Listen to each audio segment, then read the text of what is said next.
Dobrý den, já vás vítám u další hodiny matematiky pro třetí ročník a tématem dnešní hodiny bude faktoriál, opět, tak jak se jim teď zabýváme, a sčítání a odečítání zlomků. Ukážeme si, že matematika používá stále stejná pravidla, což je dobré, ať jsou to čísla anebo písmenka. Pokud jsou to písmenka, jedná se o výrazy, ale o tom jsme mluvili minulou hodinu. Opět budu používat příklady z pracovních listů, které najdete na studijním webu. Připomeneme si, že na studijním webu, nebo studijní web najdete, když zadáte na Google Horský studijní web, tak první odkaz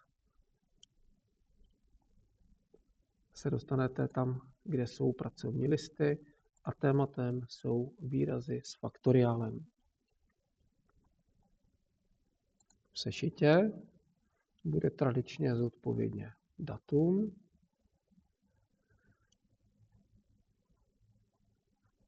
a téma si napíšeme za chviličku. Na začátek mám připraveny 2 příklady, takovou malou rozcvičku a budou to příklady z pracovních listů nebo z pracovního listu. Z kapitoly 1, příklad 4. Tak, napíšeme si společně zadání. Kombinační číslo 71 nad 68, 71 nad 68, minus zlomek 89 faktoriál lomeno 87 faktoriál rovná se. Tady bych chtěl vás zase poprosit, abyste si mě zastavili, vypočítali samostatně a samozřejmě já to budu počítat pro ty, kteří potřebují s čímkoliv pomoci. My si rozepíšeme kombinační číslo pomocí faktoriálu, takže zlomek 71 faktoriál lomeno 71 minus 68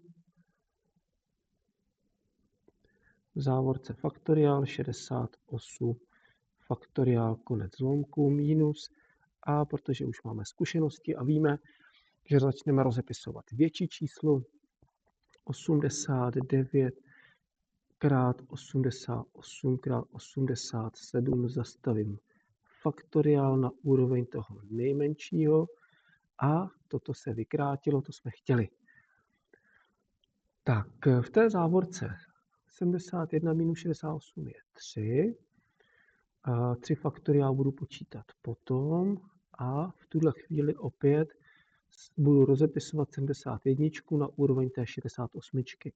71 krát 70 krát 69 krát 68 faktoriál lomeno 3 faktoriál je 3 krát 2 krát 1 krát 68 faktoriál, kteréžto se mi vykrátí, minus, vemu kalkulačku, tady už si to spočítám, 89 krát 88 rovná se 7832 minus 7832 rovná se a tady asi bych se s tím zbytečně nezalamoval, jestli budu krátit, no mohl bych, tak vykrátím dvojku se 70 35, 69 je dělitelné určitě 3, takže 23, takže ten první zlomek bude 71 krát 35 krát 23 rovná se 57 155 minus 7832 rovná se 7832, zadám do kalkulačky a píšu 49 323. A máme výsledek. Podíváme se do pracovního listu, jestli to vyšlo tak, jak má a je to tam. Tak doufám, že vám to vyšlo dobře, že mě vlastně ani nepotřebujete, což je mým cílem. A pojďme ještě v rámci úvodního tréninku si spočítat příklad číslo 2. Bude z kapitoly 2, příklad 14. Píšeme si zadání zlomek. Čitatel je v závorce n+1 faktoriál, n+1 uzavřít faktoriál, lomeno n faktoriál, minus zlomek, čitatel je n faktoriál, lomeno n+1 v závorce uzavřít faktoriál. Tak, rovná se.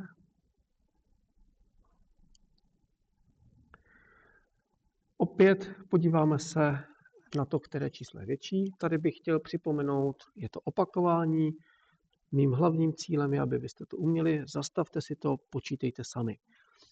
Samozřejmě, kdo potřebuje pomoc, počítá se mnou.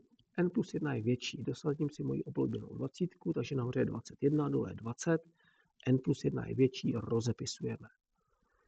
Takže v závorce n+1 krát o 1 menší je n. Zastavím faktoriál ve jmenovateli, opíšu n faktoriál. To se vykrátí, to jsem chtěl. Minus n, to je stejné, opíšu a n+1 je větší, které rozepisuju na úroveň toho nejmenšího. A je to vykráceno. Tady zbyde jednička. Tady taky. Takže já to přepíšu. Tak, uděláme si místečko, abychom pěkně hezky viděli.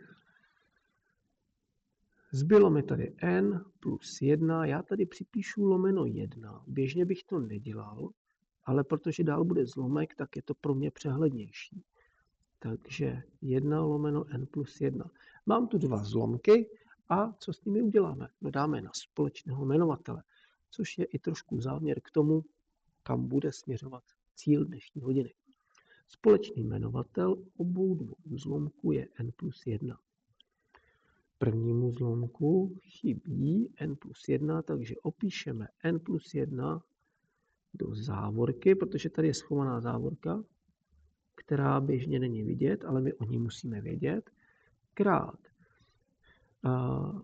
Do společného jmenovatele mu chybí tomu prvnímu zlomku, jak je n+1, tak minus 1 rovná se, roznásobujeme závorky. Zlomek n na druhou plus 2n plus 1, za závorkami je minus 1, ty jedničky se vyruší a dole bude n plus 1. Rovná se a dostáváme se k výsledku. Opíšeme, že výsledkem je zlomek n na druhou plus 2n lomeno n plus 1. Někdy by mohlo být vytknuté v čitateli společné n. Já to teď dělat nebudu, ale oba dva výsledky by byly rovnocenné a správné. Tak, takže to máme úvodem opakování toho, co jsme dělali minulé hodiny, co je potřeba, abychom uměli, a jdeme na hlavní téma dnešní hodiny, to je faktoriál, pomlčka sčítání zlomků. Napíšeme si nadpis nebo téma faktoriál, sčítání. Samozřejmě může tam být i odčítání, ale to je stejné jako sčítání, akorát tam je minus. Zlomků. My jsme tady taky měli v tom příkladu číslo 2 sčítání zlomků a teď si ukážeme situaci poněkud jinou. Tak. A v příkladu číslo 3 mám připravený úplně krásný jednoduchý příklad. Píšeme si zadání. Zlomek 3 lomeno. A ve jmenovateli je 7 x 5 x 2. 7 x 5 x 2. Což je 70. Normálně bych psal 3 sedmdesátiny, ale teď to nechám takto. Za chviličku si vysvětlíme, proč anebo co mě k tomu vede. Plus zlomek 11 polovin. Tak, prosím vás, teď si říkáte, co tak jednoduchého sem tahám. No, protože je matematika jednoduchá, tak si ukážeme, že to jsou věci, které umíme a že matematika funguje podle stejných principů, podle stejných pravidel a proto je jednoduchá. A proto ji mám taky moc rád. Tak, vyřešte si to prosím sami. Zase si mě zastavte, pak si tam podívejte, jestli to máte stejně jako já. Já to budu možná řešit zbytečně složitě. Je jasné, že společný jmenovatel je 7 krát 5 krát 2. Normálně bychom psali 70. Tak, první zlomek má jmenovatel stejný, takže opíšu trojku plus druhý zlomek je 11 krát a co chybí druhému zlomku do společného jmenovatele? No, chybí tomu ta sedmička a 5. To se rovná. Teď už nebudu psát 7 krát 5 krát 2, ale já to stáhnu zpátky do té 70. A v čitateli dostáváme 3 plus, no tady si vemu kalkulačku, 55 krát 50 nebo 77 krát 5 je 385. 385, takže výsledek je 388 70. Tak, samozřejmě by to šlo krátit do základního tvaru, ale jo, já už to v tuhle chvíli nechám, protože hlavní myšlenka, kterou dneska tady chci předat, tam už je. A jdeme na příklad číslo 4. Příklad číslo 3 má hlavní význam v tom, abychom si ukázali, že matematika je jednoduchá. Z kapitoly 3 příklad první. Pracovní list, kapitola 3, příklad první. Na zadání zlomek n plus 3 lomeno v závorce n minus 1 uzavřít faktoriál plus zlomek 2 lomeno v závorce n minus 3 uzavřu faktoriál rovná se. Tak, máme tady zase dva zlomky, je tam faktoriál, to je téma, a je tady plus sčítání zlomků, mohlo by tam být minus, což už jsem o tom mluvil. My jsme tady společně řešili příklad číslo 2. Prosím vás, první věc, kterou chci vysvětlit, je, že je tam zásadní rozdíl. Příklad číslo 2 byl faktoriál v čitateli i ve jmenovateli a naším cílem bylo rozepisovat to větší na úroveň toho nejmenšího, aby se to mohlo hezky zkrátit. No, ale problém příkladu číslo 4 je ten, že v čitateli žádný faktoriál není. Takže tudy cesta nepovede. Taková věc, kterou bychom měli pochopit, že v momentě, kdy je faktoriál, tak skoro vždycky ten větší rozepisujeme, nebo ty všechny větší na úroveň toho nejmenšího, aby se to srovnalo. A tady to uděláme úplně stejně. Tak máme tady n-1, n-3, faktoriál obojí. Moje oblíbená 20, 20 bez 1 je 19, 20 bez 3 je 17, tohle je větší a tak to rozepisuju na úroveň toho menšího, jdeme na to. Takže opíšeme n plus 3 a rozepisuju n-1 o 1 menší, n-2 o 1 menší, n-3 zastavím, připíšu faktoriál a už jsem na úrovni toho nejmenšího. Plus zlomek 2 lomeno opíšu n-3 v závorce faktoriál rovná se. Tak, no a co teď s tím budeme dělat? No máme tady dva zlomky, které sečteme pomocí společného jmenovatele, tak jak jsme to dělali v příkladu číslo 3.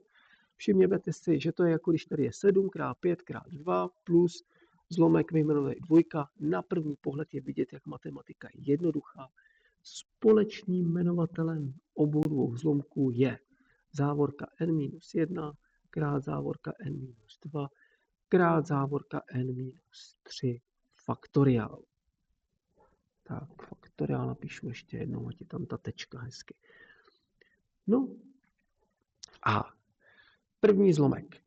Jmenovatel je stejný, takže opíšeme n plus 3 plus 2 krát, co chybí tí dvojce, tomu druhému zlomku do společného jmenovatele, tím to musím vynásobit, aby to bylo stejné. Chybí tomu tyto dvě závorky, tak je tam připíšeme n-1 krát n-2. A je to jasné, je to úplně stejné, jako jsme počítali tady první krok v tom příkladu číslo 3. Tak pozor, tady je n-1 krát n-2 krát n-3 faktoriál. To je odsud. Co to bylo? To bylo n-1. Dobře si to promyslete, co teď říkám. n-1 jsem rozbalil, rozepsal, a já to teď nebudu opisovat celý, já to zase pěkně zabalím zpátky. Takhle udělám šipečku, že to je vlastně těch n-1 faktoriál. No a teď v čitateli to akorát upravíme tak, jak se sluší a patří. n plus 3 opíšeme, plus 2 počká, roznásobím n na druhou minus 2 minus 1 je minus 3n plus 2 rovná se zlomek n plus 3 plus 2n na druhou minus 6n plus 4 lomeno n minus 1 faktoriál opíšeme. Takže poslední úprava. Kvadratický člen 2n na druhou minus 5n plus 7 lomeno v závorce n minus 1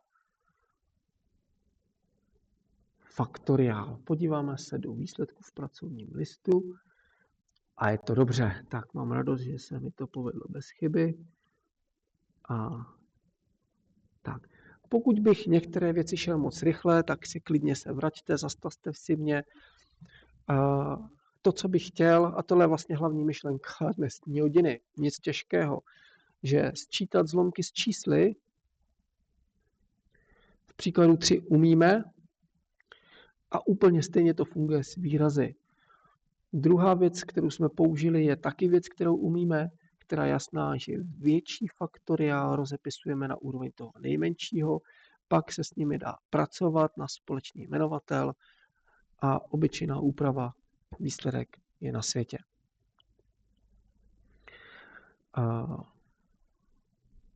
Pojďme do příkladu číslo 5.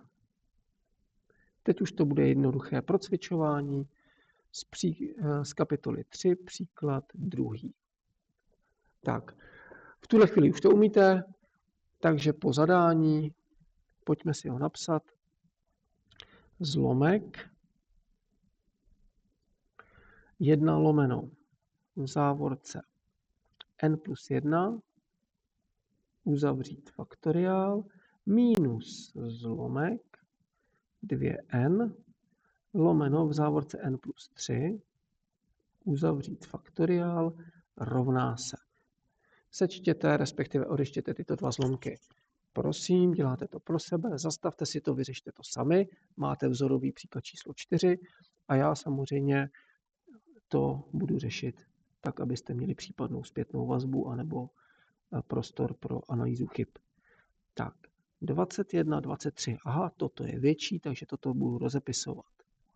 Opíšu 1 lomeno n plus 1 faktoriál minus zlomek 2n a rozepisuju n plus 3 krát n plus o 1 menší je 2 krát n plus 1 o 1 menší. Tak. Společný jmenovatel je toto n plus 1, které je tady rozepsáno. N plus 3 krát n plus 2 krát n plus 1 faktoriál. Toto je jednička, já ji sem napíšu, normálně bych ji nepsal, ale co bych pro vás neudělal, co chybí prvnímu zlomku. No ty závorky n plus 3 krát n plus 2 minus Druhý zlomek má jmenovatel stejný jako je společný jmenovatel, opíšu 2n. Teď opět zabalím zpátky rozepsaný faktoriál na n plus 3. Tam jsem se dopustil, řekl jsem, že to je původně n plus 1, za to se omlouvám. A jdeme upravovat čitatel. N na druhou, 2n plus 3n je plus 5n, plus 3 krát 2 je 6, minus 2n rovná se, to se mi sem hezky vejde, n na druhou plus 3n plus 6 lomeno n plus 3 v závorce faktoriál. Tak, pokud jste to spočítali samostatně, tak moc chválím a blahopřeju, protože to je hlavní můj cíl, abyste to uměli. A co se týče výkladu, tak dnešní hodiny, to důležité už máme za sebou a po zbytek hodiny vy už budete pracovat samostatně. Tak, samostatná práce. Příklad číslo 6 je z kapitoly 3, příklad po třetí a příklad 7 z kapitoly 2, příklad 13. No, co se týče shrnutí, tak to nejdůležitější je prakticky v příkladu číslo 4. Příklad číslo 5 už je jenom pro cvičování a příklad 6 a 7 by vám neměl zabrat víc než 10 minut. A budu se opět těšit na vaše zápisky, které jsou vzorné, krásné, přehledné. Tak, já vám děkuji za pozornost a doufám, že vám to pěkně všichni vychází samostatně a příští hodinu se s vámi opět budu těšit na další téma, kde si ukážeme, jak se počítají kombinační čísla ve výrazech. Tak, mějte se krásně a příště na viděnou.